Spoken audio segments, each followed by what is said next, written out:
let's say they have a meet or their tournament starts around 11 o'clock or noon, then hopefully they're having that well-balanced breakfast or well-balanced meal about 3 to 4 hours beforehand. That should have carbohydrates, protein, some healthy fats. So maybe it's something like they do a bagel with some almond butter, with some honey on top. They do a side of fruit. They've got the eggs. So now they've got plenty of carbs with the honey, the bagel, the fruit, and they've got a little bit of protein there, obviously, with the eggs and a little with the almond butter as well. If you've ever wondered what your child eats before their sports practices or games actually makes a difference in how they perform and recover, this episode is for you. Today, Angie Asche and I are unpacking the science of fueling young athletes. We discuss what recreational and competitive kids actually need to fuel their growing bodies and how this can shape an athlete's relationship for the rest of their life. Angie is a registered dietitian and board certified sports specialist in sports dietetics. She's the founder of Elite Sports Nutrition and the author of Fuel Your Body: How to Cook and Eat for Peak Performance. She has worked with hundreds of athletes at every level, and she brings the same evidence-based practical approach to helping everyday families fuel their kids well. So we are so thrilled to have you on the podcast today. Angie, thanks for being here with us. Thank you for having me. I'm so excited to chat all things nutrition for youth athletes. This is such a great topic to be covering. Yeah. We've had hundreds of episodes now, and we haven't had one that covers what we're going to talk about today. So it is well overdue. I'm I excited. was telling you before, I've got two boys that are literally in every sport possible except for volleyball. And, even as a dietitian, I think I know some of the Mhm. basics, but there's so much more to this topic. So I'm personally really excited to learn from you as well. And before we begin, I would love for you to share a little bit about your background and really what led you to specialize in sports nutrition, because I think it's a really great starting spot, especially as we talk about kids' nutrition. Of course. So I was an athlete myself growing up, and I'd say my interest in nutrition kind of began at a very young age, like middle school, when I started to have a lot of different GI issues. Mm. And this goes back, I was mainly a dancer, but a swimmer too. And with swimming especially, I just had a lot of stomach pains and other GI things going on. And I realized after, meeting with specialists that it was diet related and what I was eating and also the timing of it. And so once I made that realization, and it was kind of like a light bulb moment, like, wow, this is so fascinating that what I'm eating is impacting how I perform and how I feel. Like, why isn't everybody talking about this? And at the time, I mean, early 2000s, and like people Yeah. weren't, besides, magazines, you weren't really talking about it much. So I had the opportunity to shadow a sports dietitian who worked at a university at the time. And so I got to learn what he does. And I was like, wow, this is really cool. I was really passionate about not just sports, but exercise too, especially once I got to college. I worked as a personal trainer for a while too. And it was just really cool to me, that impact that it can have on performance and recovery and body composition and everything else. So I had the opportunity to, after that, work in a college setting and realized I don't think I only want to work with college athletes. I really like that high school age athletes that are, especially like in baseball, like trying to get drafted, going straight to the minor leagues. I really like the professional athletes too. And I just wanted a wider range. I worked with weight loss as well, so non-athletes. And I thought that was, just absolutely just fascinating to me. So I really wanted to be able to work with a lot of different people. And so that's when I started my private practice. And obviously, that sports nutrition emphasis was still there, regardless if it was more of a recreational athlete training for their first 10K or half marathon, or if it was, professional athlete in MLB. So I've now grown the practice to have two more dietitians on staff, Dana Horton and Claire Alvarez, who are fantastic. And they work with a wide range of athletes too. Claire, she was actually a runner in college, and now she competes in high rocks. So that's awesome. That's We're awesome. all three moms too, so that's really fun. We talk all these like ask questions and things, different mom questions, so it's really fun to have them on my team too. So I've been doing that since 2014 is when I launched Elite Sports Nutrition, and it's grown so much since. And I still work with those high school age kids and the professional athletes. So it's been an awesome experience. That is. And I think one thing that you're talking about is when it comes to feeding our kids, a lot of times we're trying to figure out, like, we want them to eat healthy. We want them to think about nutrition maybe a little bit more than they do. But there's not often an impetus or something that motivates them to want to do that. And I think sports is a really great opportunity, right? Because when kids are in sports, they want to perform well. And if we can find ways to make that connection where it becomes something intrinsic to them, that they're doing it because they want to succeed, all the better. And, there were so many things like you're talking about digestively. It wasn't just maybe that you would hit more home runs, for Hmm. baseball or things like that. It was like, okay, well, no, actually, I'm paying attention to my stomach and what I eat, and that's going to really set you up for success for the rest of your life.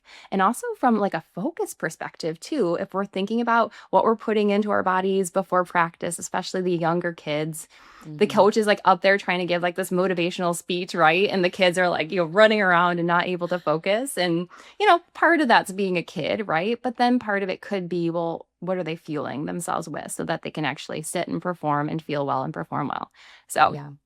I think this is really great. So let's talk about younger athletes, because you talked about like high school athletes and college athletes. So if Mhm. a mom is listening and they've got a kid playing like club soccer or maybe recreational swim team, or maybe they're on, just like a very fun, playful basketball team, as they should as a younger kid, does sports nutrition matter at that age? Absolutely. I think it plays such a significant role, regardless if you are playing a recreational soccer league or if you're on some big hot shot travel like competition team. And a lot of that goes back to just the fact that you're improving performance, but you're also improving so many things from like a cognitive perspective. Think how Yeah. long these kids have to sit in school and learn and focus and have that concentration. Well, nutrition plays such a role in that cognitive health. So if we can make sure that we're fueling our body in the right ways, then that'll just have such an immense benefit on our cognitive health. But I'd say the other thing too would be that even if they are doing a recreational soccer, their energy needs are higher still than someone who's not doing, say, any sports. So they will have increased needs compared to, say, that like very basic RDA standard. So they'll have greater carbohydrate, protein, fat needs. They may also have greater mineral needs, specifically those electrolytes, depending on how often they are doing that recreational soccer or the conditions that they're living in. So I think it absolutely plays a role regardless, and just in terms of, benefiting them from a long-term perspective. The earlier they learn these habits now,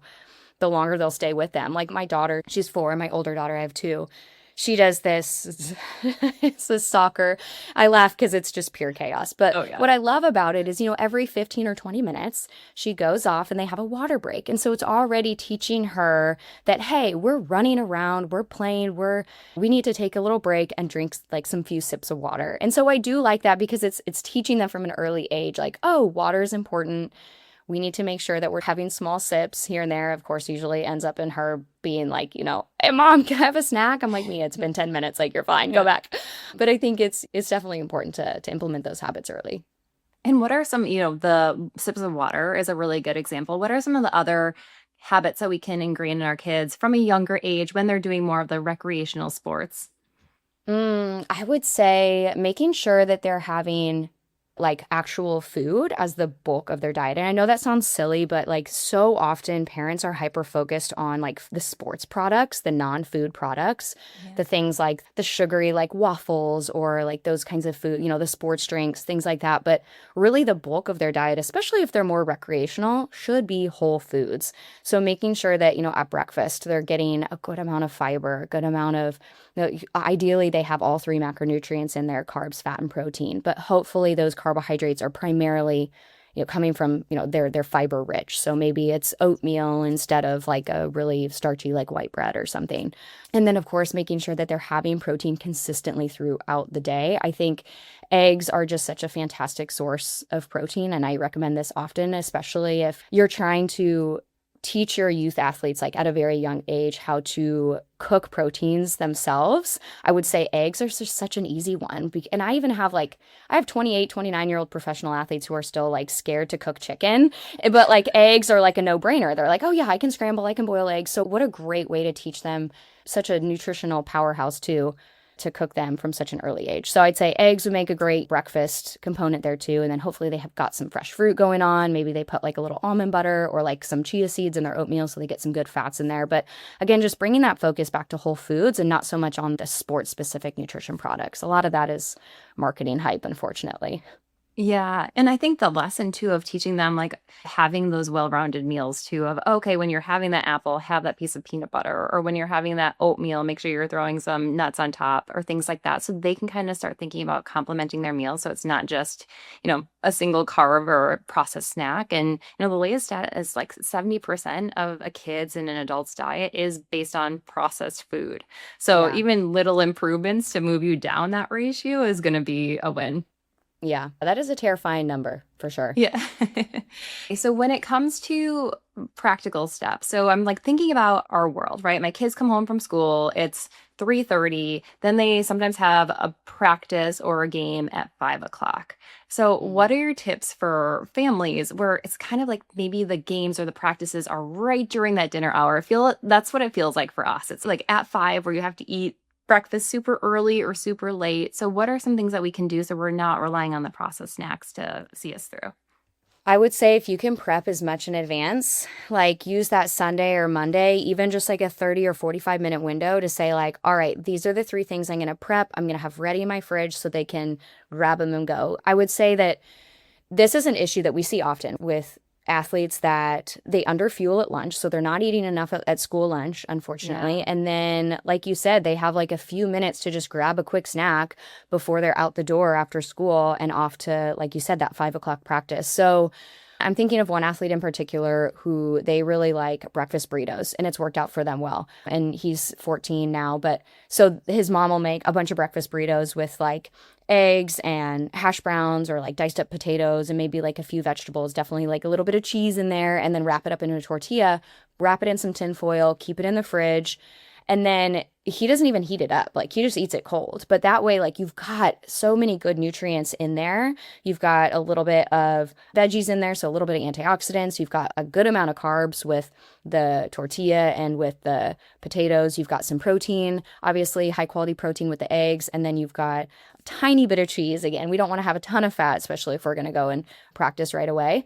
And then it's just such an easy thing to grab and go. And then I will say a lot of other athletes too, they like smoothies. So they'll come home, they'll make a quick smoothie, or if they can drive, if they're in high school, they'll just swing by like a smoothie shop and grab a smoothie, which you can load that up with a lot of good nutrients, or you could, depending on what smoothie shop you go to, it could be not as nutritious. But this is a great opportunity to add in like yogurt or cottage cheese, or if you need to do like a plant-based protein powder, that's fine too. Getting like some fruits in there, mango, pineapple, bananas, those are all higher carb fruits, which I love pre-practice or pre-workout to get some good carbohydrates in there.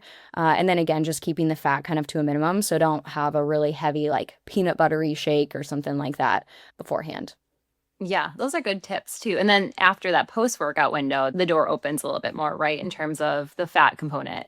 Yeah, absolutely. And I don't want athletes, that's one thing that I do run into an issue is they hyper focus on the carbs and fat, that they get concerned about like, well, when do I get to eat or the carbs Yeah. and protein, I guess, that they're like, when do I get to eat fat? You can absolutely have some fat post workout too. And especially like if, as long as you're getting those carbohydrates, those fluids, a little bit of protein in after, then the fats can come in there too. So I would say if you could kind of make it more of like the food source itself, like let's say you have a piece of salmon. Now you're getting protein and you're getting some good omega-3 fatty acids in, which is going to be obviously great from an anti-inflammatory perspective. And omega-3s are something that unfortunately a lot of youth athletes are not Yeah. getting enough of. So salmon could be a great one. Or taking, for example, again, the eggs. Egg yolks have fat in them, but they are also a fantastic source of so many other nutrients. There's choline, there's vitamin D, there's antioxidants like lutein and zeaxanthin. So to get a little bit of fat in your meal is actually going to be more beneficial there when they're coming from whole food sources like that. Yeah. Okay. Yeah. So what you're saying is you wouldn't want your athlete to have a big piece of like cheese pizza that's dripping in fat, No, right before they're no, running around for their no, soccer practice, or no. basketball. But Yeah. a little bit of fat is okay. Just kind of being mindful about it and Oh, then how you tolerate it. Because I think that's very really individual too. Is there are some kids that are like, I can't, and even adults too. It's like mm-hmm. before practice, I just can't get anything in. Otherwise my stomach Yeah. will be upset. For those parents of those kids that say, I just feel nauseous if I have anything, what would Yeah. be your tips for them so they can stay fueled? Good question. And a lot of it is anxiety driven. So Mm. we see this a lot in more like precision sports, like more like golfing. We see it in like pitching, especially, but baseball. And for those specific sports, and hockey sometimes too, I would say if you could focus a little bit more on liquid calories, that can usually be a little bit better sustained without feeling like it's going to come back up and you might, get nauseous. So this is where something like sports drinks, I'm not usually a big fan of sports drinks, but like before, you're getting, the fluids you need, you're getting the carbohydrates, you're getting a little electrolytes, just making sure that it actually has those in there. Or you could always make your own sports drink. You could, again, do a smoothie beforehand and just kind of like have slow sips of that smoothie or that, drink. But I think the liquid calories can definitely help. Some athletes, they do fine with just a little bit of like toast with some peanut butter, some bananas on top, something like that, and just kind of nibbling on that. But it can be hard for a lot of athletes to, like sit to a giant plate of pasta or bread and chicken and all the other things right before. They might just feel so nauseous. And then they go into their practice underfueled because they didn't eat. Yeah. Yeah. And what about tournaments? So I think about, soccer is a classic one, right? There's like 3 back-to-back games or even basketball. How do we help fuel our kids in between those games where maybe it's a shorter period of time, but like your daughter, they're coming to you at 10 minutes in and like, I'm hungry. What would be appropriate? Like when would we say, you can actually wait because it actually might do more harm than benefit you at this point? Like, how do we navigate that? And is it sports specific? Yeah. And yes, sport specific for sure. Because something like, say, golf, for example, is very different than if they have like a track, or something that's, they're doing a much higher, more endurance based exercise. But I'll give you kind of an example layout. So let's say they have a meet or their tournament starts around 11 o'clock or noon. Then hopefully they're having that well-balanced breakfast or well-balanced meal about 3 to 4 hours beforehand. That should have carbohydrates, protein, some healthy fats. So maybe it's something like they do a bagel with some almond butter, with some honey on top. They do a side of fruit. They've got the eggs. So now they've got plenty of carbs with the honey, the bagel, the fruit, and they've got a little bit of protein there, obviously, with the eggs and a little with the almond butter as well. And then they've got some healthy fats there too without overdoing it with the almond butter. And then about maybe an hour, 2 hours out, they can have more like a larger snack, I would say. So maybe they do something like Greek yogurt with granola, or maybe they like crumble up a granola bar in there and they put some fruit in there too. That could be something that they have, like I said, about an hour, 2 hours out. And then that 15-minute mark, if maybe they didn't have a snack before, like they missed out on that Greek yogurt because they were running around doing, whatever, getting ready for the tournament. The closer you get to the start of that tournament, it really should be primarily carbohydrates. Again, like you said, it depends on the sport. It depends on the athlete. If they can tolerate a little bit more, say, protein and fat before, then it wouldn't be as much of a concern. But typically, I will say it's ideal to have primarily carbs. So maybe here they have like an applesauce pouch is very easily digested, or a banana. I love dried mango, or like the fruit jerky. Like those things are all great options that they can grab. And they're just a lot more nutritious than like your typical, again, they're more whole food based than just like your typical gummies or candy or things like that. So some people will argue, and you'll see this a lot on social media too, like, you'll see some football players at like halftime and they're having Skittles or some type of candy, which like, yes, it's an immediate source of energy, but of carbohydrates. But in the case of youth athletes, I just feel like already their diet is, like you said, 70%, like it is already so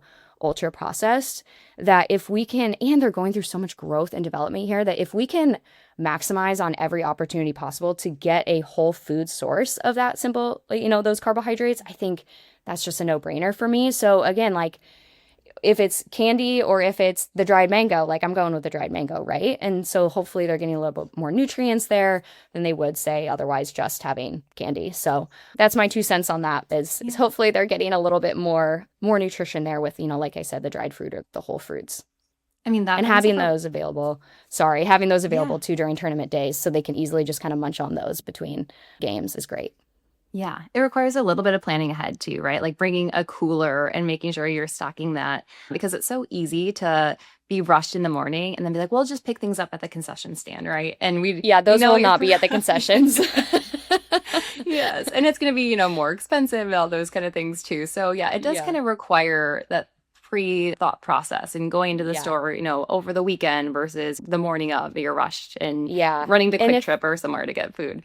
And if you're thinking like, I'm not going to, make all this stuff from scratch and then have it in a cooler, like I just don't have time for that. I get that. And that's why like you could buy some diced up watermelon already diced up at the store. You could get some hard-boiled eggs that are already hard-boiled from the store. You can get some string cheese, some jerky sticks. You could get Yeah. bananas, obviously, no prep there. And then the dried mango. So there's really, and the applesauce pouches, there's really no prep involved. It's just you're packing that. So instead of relying on the concessions, which most of the time, unfortunately, it's going to be things like popcorn, chips, Hot soda, dogs. like hot dogs. Yeah. Oh my gosh, I can't imagine like having a hot dog and like going running a 100 meter, like, oh, that Uh, would just make me sick.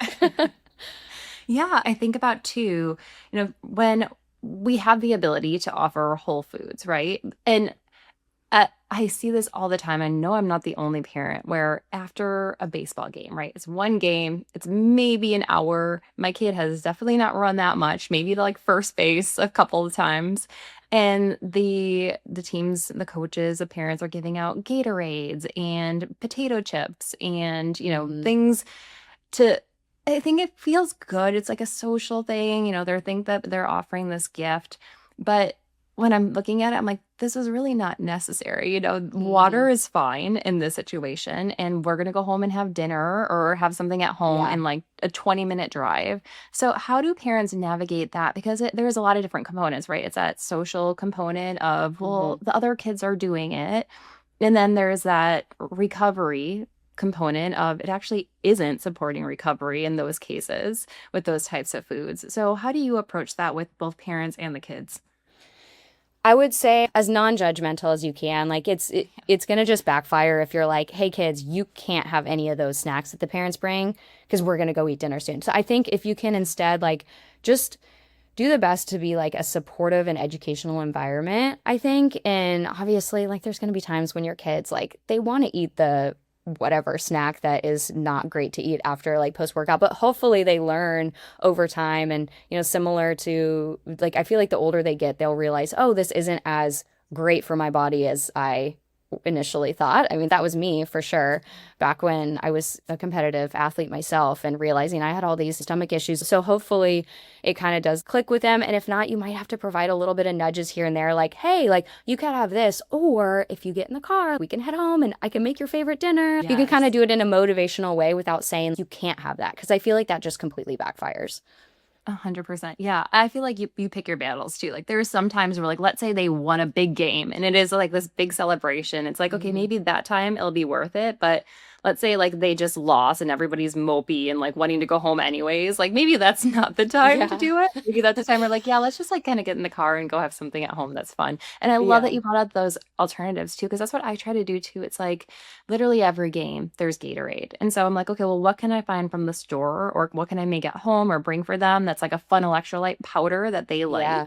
that kind of fits our family values a little bit more. And then they don't feel like they just have water when everybody's having like a fun drink too. And So depending what on oh, sorry, I was just gonna say, depending on the makeup of your team too, like maybe if you feel comfortable asking the coach or asking you the could other be it. Yeah. parents, you could be the person that's like, hey, like, would you guys be okay if I bring the new energy or not energy? Please don't bring energy. The new sports drink Celsius this for week. everybody. Yeah. If I had like all these like awful energy drinks in my mind when I was talking about that, but Yeah. yeah, like hopefully you could be the one that like motivates change, and some people will be resistant for sure, but little by little, hopefully maybe they'll come around. Yeah, yeah, I know. There's been times where there's like a team mom that will bring something, and my kids are Hmm. like, "Mom, don't be like that, Mom. That's bringing like apples and stuff like that." And I'm, The dried strawberries post workout. Yeah. Right, but like things like dried mango, like kids Yeah, love that stuff and they I don't realize know. it's just fruit, right? Yeah. Or we'll bring maybe like a healthier electrolyte powder for them and they love Hmm. that. They put it in their water bottles and that's fun too. And so I think, yeah, you can bring it. You can, if you feel comfortable talking to the parents, there's so many other parents that I talk to that are like, oh my God, why are we doing Gatorade? But it's like, you're probably not the only one that's thinking it and seeing Yeah. what the vibe is and see what we can, consider or change. It is cute though, because I feel like there's been enough conversation about Gatorade maybe not being the best that they're now switching to like Gatorade Zero. They're like, well, it's Oh, zero which is sugar. And even I'm like, worse. okay. But like also it's just funny. But okay, that's really helpful. Let's kind of talk about when they get home from the game. So Hmm. like it's a 5 o'clock to 6 o'clock or 5 to 7 game, and then you have like a tight window before bedtime. Hmm. What should we be doing then? Because I feel like my kids are always like, well, I'm really hungry. I had dinner earlier because I had this game and now it's 20 minutes before bed and they're starving. So, what can we do in that time period where it's probably not the best for them to stuff another dinner down or a big snack Yeah. before bed, but they're hungry? Gosh, this is one of the hardest things and I see athletes that like they have practice until 8 o'clock, sometimes like Yeah. 8:30, even as young as like 12. No. So you really are like having to either have dinner at like 4 or having to have dinner at like 8:30 or 9 o'clock. So I would say if they do have that really early dinner and they're still feeling obviously hungry, like please, yes, give them a bedtime snack. Remember that their energy needs, that energy cost of growth and development is much higher at this age. And so I think that's really important to allow them a bedtime snack. Just be cautious of like how much fluid it is, especially if you like do struggle with more of like a bedwetter or something like that. Just make sure, they're not having a big smoothie right before bed and kind of limit their fluids at that point. But otherwise, yes, please give them a bedtime snack, let them have that.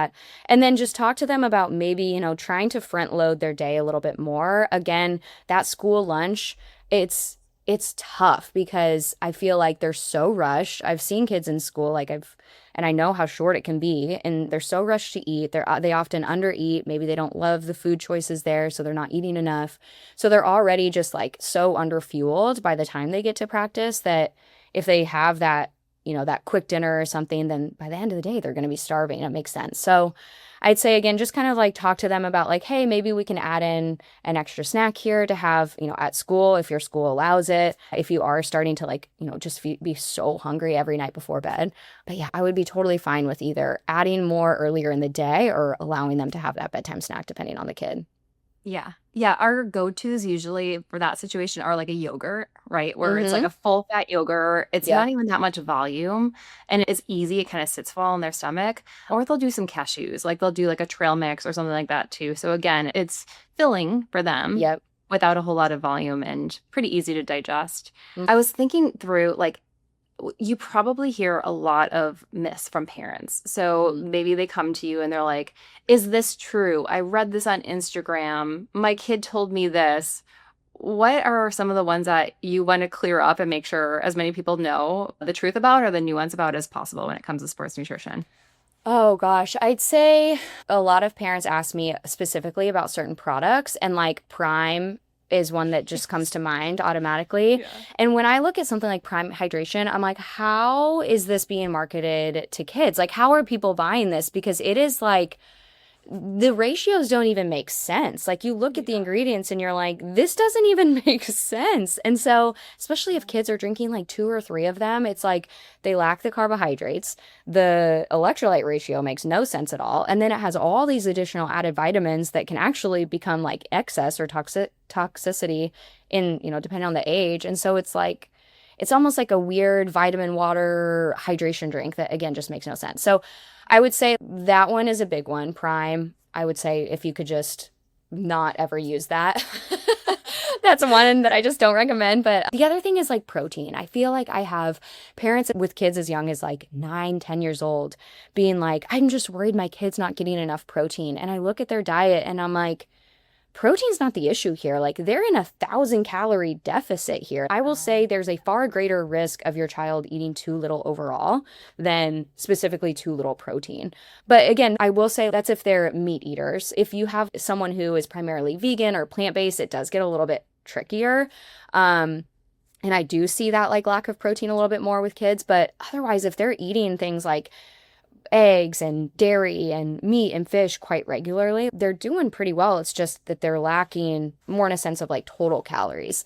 And also, while adults often find foods that are fortified with additional protein really helpful in meeting their daily needs, they're not really necessary for kids. Like kids don't need protein chips or protein powders or Cereal. protein bars, like they should instead be prioritizing those whole foods, like I said, those. And I know I keep bringing up eggs, for example, but like I'll give you this example where vitamin D is a common nutrient concern, like public nutrient concern for all, both youth and adults. And eggs are one of the only sources, natural food sources of vitamin D. So if they're getting protein from something like, say, eggs, for example, then they're also getting 1 microgram of vitamin D per egg, which 15 to 20 is the daily recommendations. But like that's just one food example where if you're just using something like having a protein bar, you're missing out on that, you know? And same goes for fish. Like I said earlier, with fish, if you eat fish, you're getting those omega-3 fatty acids too, which are so important from cognitive health. So again, focusing on that whole food sources of protein. And chances are your kid, if they're struggling, especially to gain weight, it's not just like they don't just need more protein, they need more energy, they need more calories in general. So that's one of the biggest ones. And I'll have adults ask me about like mass gainer powders, weight gain powders, and they'll go to that right away before even like realizing like, oh gosh, like they're in such a big deficit. They don't need like a 7 scoop mass gainer powder. Like they just need more food in general. They need to add a little bit more at their meals. Like we can work in like a high calorie smoothie, things like that, and they'll gain weight much easier than they think.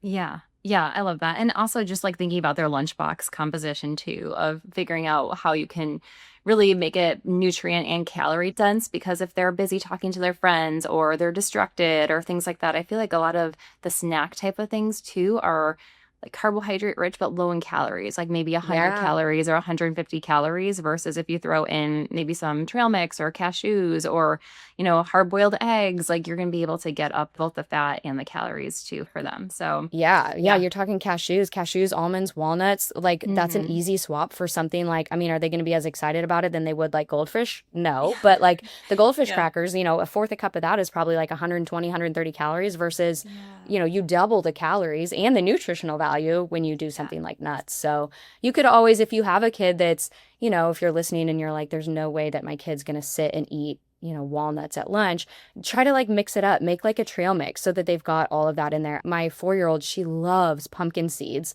and especially loves them when I like mix in a little bit of like mini chocolate chips in there or Yep. something like that. And so if you just make it a little bit more exciting, like it'll encourage them to eat it more. And then I sit there thinking like, oh good, she's having pumpkin seeds, like that I have this nutrient and this nutrient. So it's just an easy way to get them to eat a little bit more nutritional food. Yeah, absolutely. You talked about Prime not being your favorite. Do you have any electrolyte powders or things that they can add to their water that you recommend for kids that are appropriate?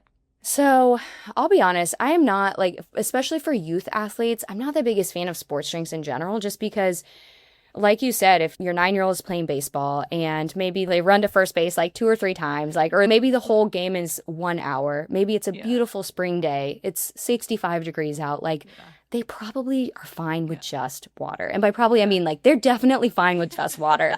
But I will say, of course, there's instances where like you have a kid in football and it's the summer and they are suited up. They've got all the Yeah. gear, like tackle football. They're sweating. They've been out there for a couple hours. That's something where, okay, the sports drink can come in handy. And I'd say if you could even like make your own sports drink, that's one great. You just use a little bit of salty snacks or add your own salt. I have a few recipes, not to shout out my Yeah. cookbook here, but like in my cookbook, I do have a few simple recipes for sports drinks that you can make at home where it's literally just like orange juice, a little bit of lemon juice, and then salt, because orange juice is a good source of potassium and carbohydrates. So now you've got the potassium, you've got the carbs, and then you've obviously added in the salt for sodium. So that's an easy way to just make your own little sports drink there. You can do the same with watermelon juice, really any type of like fruit juice. Coconut water is another one, but again, just make sure you're adding in the salt to it. But I'd say like it's very rare that we recommend specific sports drink brands per se, just because again, we feel like they can get them from whole food sources. Pretzels aren't like a snack that I would typically recommend just like snacking on during the day at school. But in the case of that football player I mentioned, like that's a good instance too, where if you have water and then you're also snacking like over on the sidelines, you've got a snack break, something like pretzels, it's got the carbs and the salt. Like that's another great option that you could use too. I love it. Yeah. And I want to also ask about supplements too, because I feel like maybe not for the younger kids, but even, my 11-year-old, he's like, well, mom, you're taking creatine. Should I have creatine too? Or, I'm 14, 15, maybe like a teenager. Should I be doing a protein powder? Or you mentioned omega 3s. Those are hard to get from diet. So really important to get, that through food and maybe Mhm. supplements too. So, what do you recommend in terms of supplementation and powders for youth athletes? Yeah, I will say I am personally a big fan of supplementation in general. I use them myself. We have several athletes who use them too. Almost pretty much majority of our athletes, I will say. But however, I do want to just mention that a recent study really highlighted my exact concerns when it comes to youth athletes, specifically in supplements. And that's where they looked at the nutrition knowledge level and behaviors of both male and female athletes, and they found that both males and females, they scored less than 50% on general and sports nutrition questions like what to eat before, what to eat after, carbohydrate needs, protein needs, hydration, and also majority were not meeting basic needs for carbs, for fruits, for very poor on vegetables. And they were also consuming very large amounts of sugary beverages, low nutrient dense foods.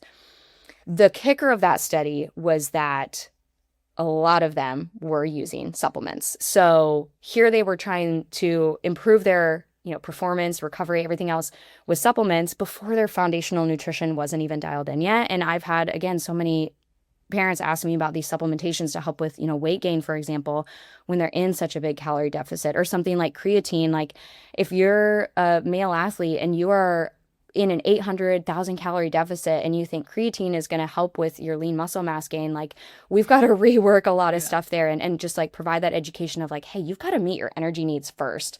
So again, I think if we just focus on that food first, eating habits, sleep, training, then there definitely after that can be instances where something like protein powder can be helpful. I'll give the example of like if you have a super busy schedule or your athlete has a very low appetite after training, maybe they have a dairy allergy too, so they don't do a ton of dairy, so they won't do something like cottage cheese or yogurt, then like a plant-based protein powder could be great for them. Or even if you do eat a primarily plant-based diet, you don't make a lot of meat, your kids don't eat a lot of meat, maybe you do mix in a little bit of like whey protein powder into like, some oatmeal or something like that. That is absolutely fine. I think also in the case you mentioned creatine is one supplement I do absolutely love. And I think if again everything else is dialed in, then the teen could benefit from using creatine as well. But the big ones would be like the big concerns for me are anything promoting like energy. Like if you're a teen athlete and you're like, you come to me and you're like, I just feel like I have low energy. Like, is there a good pre-workout? I'm like, red flag.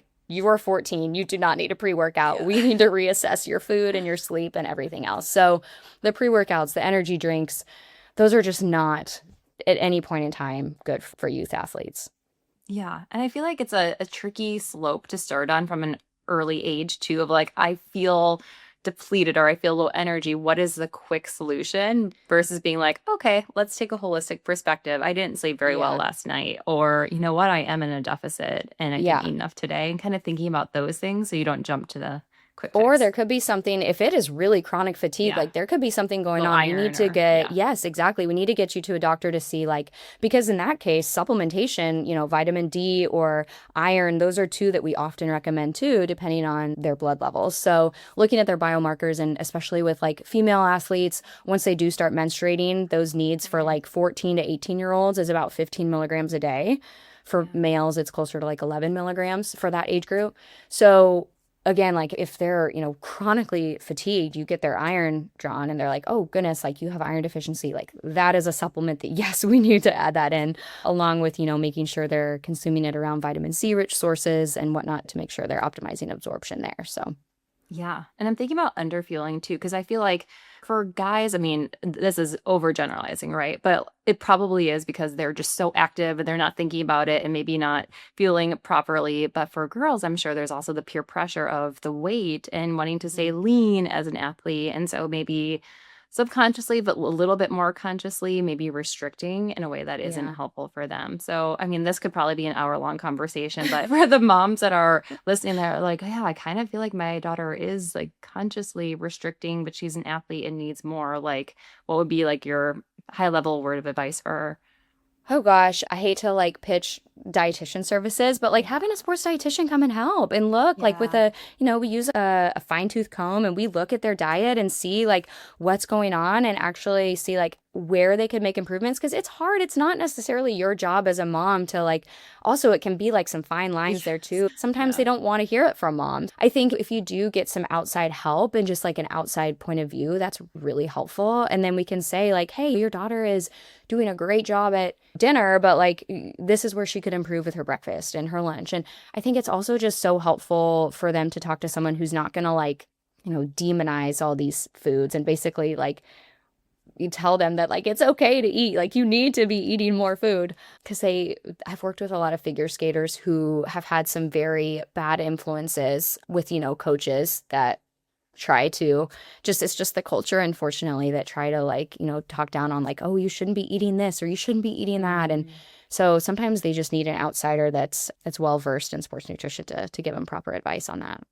Yeah. Yeah. I think that's a great point too. Sometimes like mom is not the right person to talk to about those hard conversations, even if she's right. It does take a third party. And Also, like also, sorry, I should just mention too, like look at your own diet yourself too, yeah. because sometimes that can be reflecting onto the daughter. So if you are sitting there at dinner and you're eating a different meal, maybe you're eating like you're not eating any carbs. Maybe you're just having like a small chicken breast and like a bunch of veggies. Like what message is that sending to your daughter too? Like, so I think they're looking up to you as well. And again, if you're only eating like a salad or something, or if you're not eating a meal at all, she notices those things. I speak from experience. I notice those things. I grew up with a mom who was amazing in every way. She was, however, constantly dieting and on different diets. And I grew up in high school seeing that and thinking that, points were the only thing that mattered when it comes to foods. And so I think just making sure you're setting a good model of yourself eating whole foods, and that'll help too. Yeah. Yeah. And you talked about coaches too. Like sometimes coaches can be not such a positive influence when it comes to body image and restricting, but sometimes they can be fantastic. I wish like more Oh, yeah. coaches were trained in nutrition and how to talk to kids because I remember a coach that my son had for football and he would talk to them. He's like, you guys make sure you're eating healthy because tomorrow we have a really big game and make sure you go to bed early and you have protein. And like that That's meant awesome. so much more to my kid Yeah. than me saying it. He's like, okay, coach. Yeah, I got it, coach. So, That's there awesome. there could be some good situations there. I want to wrap up with just I think as we talked about in the beginning, sports nutrition can really be a strong impetus for your child to understand and value the importance of nutrition. So, if moms are wanting to have this conversation with their kids, even from an early age about how it can impact their sport, how can we talk about it in a way that can feel really empowering for them and I always am mindful about not giving food too much power too and Yeah. becoming orthorexic too. So, what are some maybe good speaking points or points you can bring up or ways to say it that they can share with their kids starting tonight? Oh gosh, that's a good question. I think it varies depending on the age. Like someone as young as 5 or 6, like won't fully be able to understand. I guess what you say is going to look a little bit different. And I'm thinking of one visual that comes to mind that there's a dietitian on social media, Kids Eat in Color, and she put a Yeah. great visual up one day where it said, how to talk to your say like 4 to 6 year old about food, how to talk to your 7 to 8 year old, and so on. And you could see the older that they got, the more advanced it got as far as like, oh, we eat eggs because they have vitamin D, and vitamin D along with calcium helps, promote Oh, strong yeah. bones or bone health. Whereas like if it's a little bit younger kid, maybe you just say something as far as like, well, this has protein in it and protein gives us strong muscles, which helps me lift you up onto the monkey bars. I think just again, and also making sure that there's not like moral judgment behind them eating certain foods. It's tricky, and trust me, I have 2 kids myself and I care a great deal about what they eat. Like I'm already like kind of somewhat dreading the day they like find out what soda is and drink soda. Yeah. But things like that, I'm like, I would hopefully be able to educate them on like, well, this is something that we don't have very often. Our family doesn't personally buy this, but other families do, and that's okay. Like that's their choice. We choose to buy XYZ because we know that it helps us feel good. Things like that. Again, don't try to avoid because there is just so much demonizing of foods on social media and just in this world promoting fear around foods that I think if you can just try to be as just neutral as you can, as far as like not having that moral judgment around being like, no, you can never eat that because it's bad for you or things like that. Like I kind of always like cringe when I hear that being said to young kids. So just trying to find a way to word it a little bit more about like the benefits of why this food is good, why we do eat it more often than say other foods, if that helps. I know it's a very long-winded answer, but yeah, no, there is no like quick, short elevator pitch. It's very nuanced. So I appreciate that. I think our approach with our kids too, when it comes to this, we kind of look at what are the inputs that you can control when it comes to sports and what are the inputs that you can't control, right? Especially this is really common when maybe my younger son comes in and he has struck out multiple times, right? And he's so frustrated at himself and he's so angry.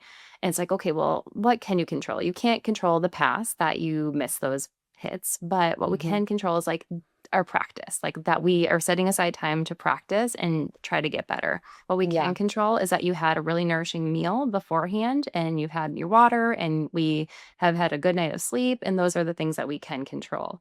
And that gives them a little bit more empowerment because I think even for us, we can be so hard on ourselves as adults and as kids too, they look at that not so great performance that they had on the field or in their practice and just kind of focus on that without thinking, well, what can I do? Like what actually feels good in the moment? Okay, what feels good is I know I have my whole life to practice the sport, right? This isn't I love the that. end of the world. Yeah. Yeah. Awesome. Well, thank you so much for your time today. I am sure there's listeners, myself included, that want to continue to learn from you. And especially as our kids grow, maybe they try new sports, figuring out what we can do to best support their health and recovery. So where can we find out more about you and maybe share a little bit about your book? Yeah, sure. The book is Fuel Your Body, How to Cook and Eat for Peak Performance. And throughout that book, it has the first half is very educational. So I talk about different topics pertaining to performance nutrition. And then we dive into several very, very easy to make recipes. So hopefully easy enough that your 14 or 15-year-old would be helping you in the kitchen, or even younger too, to help eventually make those meals on their own once they get to college someday or once they get older. And so that's a great place to start. You can get it on Amazon, online on my website. My website is elitenutrition.com. That's ELEAT nutrition.com. And that's also my Instagram handle, which is really the only place you'll find me very active. I try to do the whole TikTok thing, just don't have time for it. Try to do the whole Twitter thing, X, don't have time for that. So Instagram, we are very active on there. So, and that's just ELEAT nutrition. Thank you so much for your time. This was really educational and practical. So appreciate you. Thank you for having me.